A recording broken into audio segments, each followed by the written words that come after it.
Okay, sorry, Les. This is the second time now it's after cutting out on me. Okay, so where were we when we finished off? So yes, we're all the way grand up to your expenses discount allowed. As I said, always make sure you're keeping track of it, lads. Okay, depreciation on equipment, we went through that working already. Just you're gonna have a little working on that. Now the loan interest is fine, the 960. That leaves rent and it leaves wages. Okay, now these are two workings that I want to kind of address first. Okay, why? Because if we have a look here, right, the thing about the cash budget is we're given wages due for December, which obviously have to be paid in January. We're given rent prepaid for the first 3 months, which has to be obviously has to be added back onto our rent payment section, all right, as well. Okay, so that's why these two accounts are adjusted. So when we do a cash budget and it's in arrears or it's prepaid in advance, it's going to affect the actual expense. Why? Because even though in this account we have a total value for that month represents a sale that happens last year. So in my expense, my profit and loss, or my budgeted trading account, which is basically a profit and loss account, we have to see my total expense for that accounting period. Okay, so the accruals concept is what indicates that there. Okay, so my two workings are going to be rent and wages. So I'll do rent first. So my €2,000 is obviously taken from up here, right? €2,000. Now in the balance sheet, I'm given a prepayment here, which is for the first 3 months of €1,200. Okay, now again it's prepaid from for this year, so I want to add it on. All right, so prepaid at the first of the first. Okay, everyone knows prepayments at the first of the first, added on, prepayments at the end of the year taken away. Okay, if you're confused about that, send me a message on Teams. Okay, now do I have a prepayment at the end of the year? Yes, I do. Okay, why? Because here it says rent is paid for 6 months beginning on the 1st of April 2008, and it's €2,000 and it's payable on the 1st of April 2008. Okay, so basically my payment for €2,000 is split between two payments. So one for, because it's paid 3 months in a go, right? So it's divided by 6 months, multiplied by 3 months, and I get €1,000. Okay, so that figure is the prepaid amount at the end of the month. Okay, so at the end of April, at the end of June, I'm going to have a prepayment. So on the 30th of the 6th, I'll have a prepayment, and it's going to be for €1,000. Okay. Now, if it's prepaid for the following accounting period, which is from July to December, then I take that out of this year's account. Why? Because it's prepaid for the next accounting period, or the next year. Right, so throw it into the calculator and we should get a total amount of €2,200.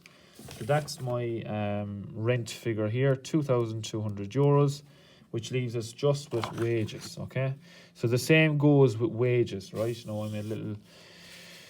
So if we have a look at wages, okay, so there was wages due at the start of the year, and obviously there's wages due in June as well that aren't going to be paid for in July. Okay, so if I get my wages figure of €39,700, right? So €39,700. What I want to do then is I want to take away any money that was due at the start of the year. So here I've got wages due. Wages due €4,500. I want to take it away. Why? Because it's related to last year's accounting period. So it can't be this year's expense if it relates to last year. Now, do I have any wages due at the end of this year? I have €8,500 in June, which should be my figure for here as well. Okay, so €8,500 in June, and it's due 31st to the 12th. So I have to add that on because it not 31st to the 6th, because it relates to this accounting period, the 6 months that we're currently doing. All right, so into the calculator, we get 43,700. All right, so that's my figure for wages.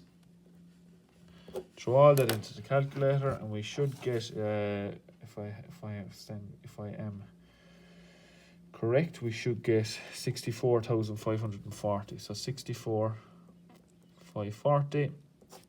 Again, you know the story. Hence less expenses. Take it away, and we get. Sorry, that's not correct. That's 65. Sorry, if I throw all this into the calculator, that includes the discount already. Sorry. Okay, so 6680 plus 11,000 plus 2,200 plus 960 plus 40, 43, 700. I should get 64, 540. That was correct, mother of God. 64, 540. Right, take away my discount.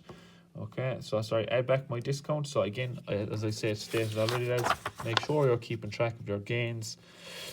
And in this instance, my discount, which is a discount received, which should have been from all my purchases here. All right, so this I should have gotten a discount on my cash purchases. So all my cash purchases, I had a discount, which accumulated to the amount of 6,405. All right, let's throw it into the calculator, and I should get 20. So sorry, that my discount goes here. 6,405.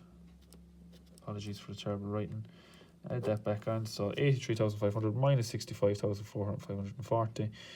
Add my gain, and I get a total of 25,365. So